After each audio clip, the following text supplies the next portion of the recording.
यार ये वेट तो काफ़ी ज़्यादा है, मैं इसे सारी ज़िंदगी नहीं उठा पाऊंगा और कोशिश भी ना करूं कि इसको उठाऊं। तो ये जो हद अभी मैंने खुद पर लगाई है, क्या ये सच में मेरे इंसान होने के लिहाज से मेरी हद है या ये सिर्फ मेरी सोच की हद है?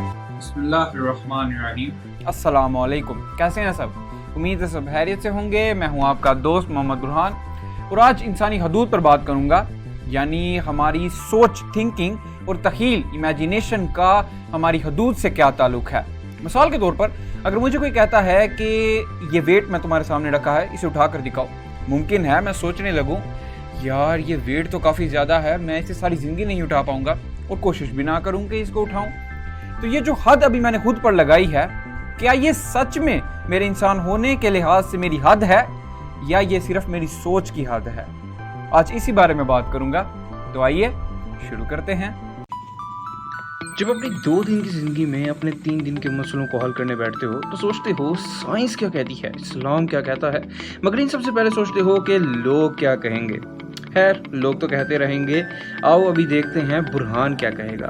अब साइंस हमें आज के इंसान की लिमिट तो बता चुकी है। जैसे मैं 263.5 किलोग्राम से ज़्यादा वज़न अपने सर के ऊपर से नहीं लेके जा सकता। बिल्कुल इसी तरह मैं 40 माइल्स पर आवर से ज़्यादा तेज़ नहीं भाग सकता।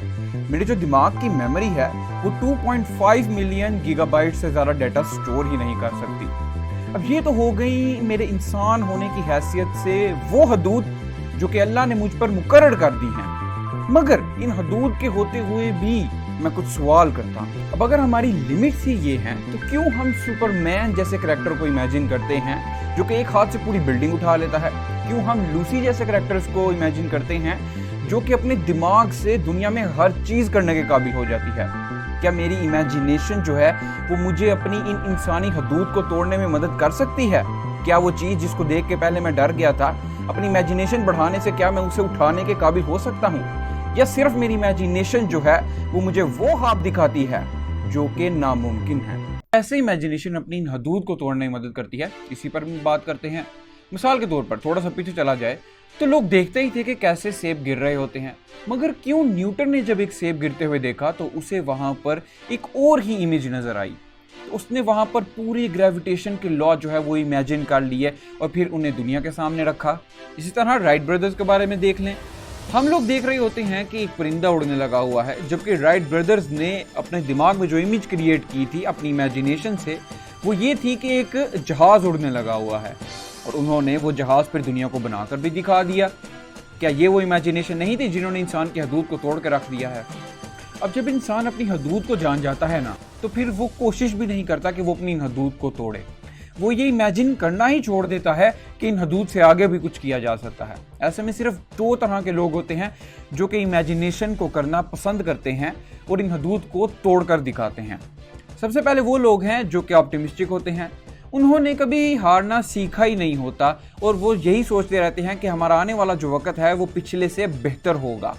मिसाल के तौर पर कायदे आज़म और इल्लामा इकबाल, जिन्होंने दुनिया में पहले ही नक्शे पर पाकिस्तान का तस्वुर कर लिया था और बाद में दुनिया को सारी हदूद तोड़कर पाकिस्तान बनाकर भी दिखाया। और दूसरे वो लोग होते हैं जिनको अपनी हदूद का पता ही नहीं होता। मिसाल के तौर पर सर कासिम अली शाह की जो है हम एक वीडियो देखते हैं, उनमें उन्होंने बताया था कि एक बच्चा है, वो क्लास में बैठा हुआ लेक्चर ले रहा था, सो गया। सर जो थे वो बताने लगे कि कैसे ये इक्वेशन सॉल्व ही नहीं हो सकती। ऐसे में जो वो बच्चा है, अब वो तो चूंकि सो रहा था, उसने ये बात सुनी नहीं। अगले दिन उसे लगा कि होमवर्क मिल गया हुआ है उस इक्वेशन का और वो बच्चा घर से वो इक्वेशन सॉल्व करके ले आता है। अब सर जो है वो हैरान रह जाते हैं, उस बच्चे ने वो इक्वेशन कैसे सॉल्व कर ली? सिर्फ इस वजह से क्योंकि उसने कोशिश की। अब जब दूसरे लोग जानते थे कि ये सॉल्व ही नहीं हो सकती, कभी किसी ने कोशिश ही नहीं की। अब बहुत से हदूद ऐसी हैं जो इंसान खुद पर लगा लेता है। वो उन चीज़ों को करने के काबिल तो होता है, मगर वो फिर भी अपने आप को हद में रखकर वो काम नहीं करता। तो साइकोलॉजिकली ये हदें लगती कैसे हैं? नंबर 1, आप किसी को फॉलो करते हो। मिसाल के तौर पर मैं एक मुसलमान हूँ और ये मेरा ईमान है कि जो कुछ मेरे अल्लाह ताला ने कुरान मजीद में फरमाया है और जो मेरे नबी करीम सल्लल्लाहु अलैहि वसल्लम की सुन्नत है वो सब बिल्कुल ठीक है और इनकी वजह से मैं जिन हदों में रहता हूँ और जिन बुराइयों की तरफ नहीं जाता वो भी बिल्कुल ठीक हैं। अब ये जो हदें मैंने खुद पर लगाई हैं जो मुझे किसी तरह का नुकसान नहीं दे रही, मेरे लिए तो बिल्कुल ठीक होंगी। इसी तरह दूसरी तरफ देखा जाए वो लोग जो आसानी की तरफ जाना चाहते हैं, मगर मतलब हर कोई नहीं चाहता कि वो मुश्किल ज़िंदगी गुजारे। जैसे अगर मैं अपने मोबाइल पे कोई सॉफ्टवेयर जो है वो करवाना चाहता हूँ, तो क्यों मैं 4 साल की डिग्री करूँ? मैं तो जाऊँगा एक बंदे के पास, उसको कहूँगा भाई ये सॉफ्टवेयर कर दो। ये जो मैंने अभी हद हुद पर लगा दी, ये भी उन्हीं हदूद में से आती है। अब इसी तरह हम देखते हैं जो तीसरी वजह है, और तीसरी वजह सबसे बुरी वजह है, वो है नाउमीदी। मतलब उम्मीद का ना होना। किसी भी तरीके से ये इंसान सोच ही नहीं सकता कि मैं वो चीज़ कर पाऊंगा, मैं किसी वक्त पर ज़्यादा वज़न उठा पाऊंगा, मैं किसी वक्त पर कुछ बड़ा बन पाऊंगा। जब उम्मीद ही नहीं होती तो इंसान अपने ऊपर पहले ही हद लगा लेता है और उस काम को करने की कभी कोशिश ही नहीं करता। मिसाल के तौर पर पाकिस्तान में कितने को लोग ऐसे होंगे जो कहते हो मैं एक वक्त पर जो है वो जाकर प्राइम मिनिस्टर बनूंगा? कोई भी नहीं कह सकता। कोई लाखों में एक होगा जो बहुत सारे लोगों में बैठ के कह सकता हो कि मैं एक वक्त पर प्राइम मिनिस्टर बनूंगा।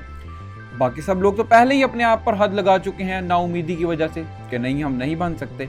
अब जब एक इंसान ख्वाब देखने लगता है कि एक वक्त में मैं भी जो हूँ वो एक बड़ा इंसान बन जाऊंगा, बड़े मुकाम पर होऊंगा, मैं भी एक बड़ा क्रिकेटर बन जाऊंगा, मैं भी एक वक्त पर जाकर जो है वो भर भर के खाना खाऊंगा, तो ये जो ख्वाब इंसान देखता है, क्या वो इन्हें सच करने की ताकत भी रखता है? बेशक रखता है। कुरान मजीद में अल्लाह ताला ने फरमाया है कि अल्लाह ताला किसी पर भी उसकी ताकत से ज्यादा बोझ नहीं डालते। तो ये जो ख्वाब अगर किसी के टूटते हैं, क्या ये उसके सर पर बोझ बनकर नहीं जो है वो रहते? आपके ख्वाब जो हैं उनका बोझ इतना नहीं होगा कि आपके पास ताकत ना हो उन्हें उठाने की। तो अगर आप गाफिल नहीं होते अपने इन ख्वाबों को पूरा करने से और पूरी तरह कोशिश करते हो, तो कोई ख्वाब ऐसा है ही नहीं जो पूरा ना हो सके। अब खुद की बनाई हुई लिमिट्स पर ही बात करता हूँ। दिमाग में एक ही सवाल आता है, अगर मैंने खुद पर कोई लिमिट लगाई भी है, अगर मैं किसी हद में रह भी रहा हूँ, तो क्या ये लिमिट सही है या गलत है? इसको चेक करने का एक ही तरीका है, अपनी उस लिमिट को देखें। अगर तो आपका अपने आप को इस हद में रखना मुश्किल है और इसका जो रिजल्ट आ रहा है वो अच्छा है, तो ये लिमिट बेहतरीन है। मिसाल के तौर पर आप देखते हैं कि लोग अपना खाना कम कर देते हैं, ठीक है। अब अगर आप अपना खाना कम कर देते हो और आपका बाद में पेट खराब नहीं होता, तो वो खाना कम कर देना आपके लिए मुश्किल होगा कि मैं खाऊं कम, लेकिन आपका रिजल्ट अच्छा आ रहा है कि आपका पेट खराब नहीं हो रहा। ऐसे में ये लिमिट बिल्कुल ठीक है। दूसरी तरफ आप देखते हो कि आप जो हो 10 मिनट के लिए पढ़ने बैठते हो कहीं पर, ठीक है। अब आपने लिमिट तो बड़ी छोटी लगा ली है, बाद में आप स्टडी जब एग्जाम देते हो तो फेल हो जाते हो। आखिर में मैं इतनी सी ही बात करूंगा कि एक इंसान अपनी सारी जिंदगी जो है ना वो अपनी हदूद की तलाश में लगा देता है कि वो क्या हद है जहां तक मैं पहुंच सकता हूं। जो हदें मैं खुद पर लगा रहा हूं ये बिल्कुल सही हैं अभी या ये गलत हद है? तो हम लोग जितना ही क्यों ना चोरी चाती करके कहीं पर चल रहे हों, हैं तो हम वही इंसान जो एक छोटी सी दुनिया के छोटे से सोलर सिस्टम के एक छोटी सी गैलेक्सी में रहते हैं, जिस तरह की पूरी कायनात में पता नहीं लाखों गैलेक्सीज हैं। तो आज के लिए इतनी ही बात थी। उम्मीद है आपको बुरहान क्या कहेगा कि ये सीरीज़ पसंद आई होगी। इंशाल्लाह कुछ दिनों में फिर इस तरह की एक और वीडियो बनाने की कोशिश करूँगा। अस्सलाम वालेकुम।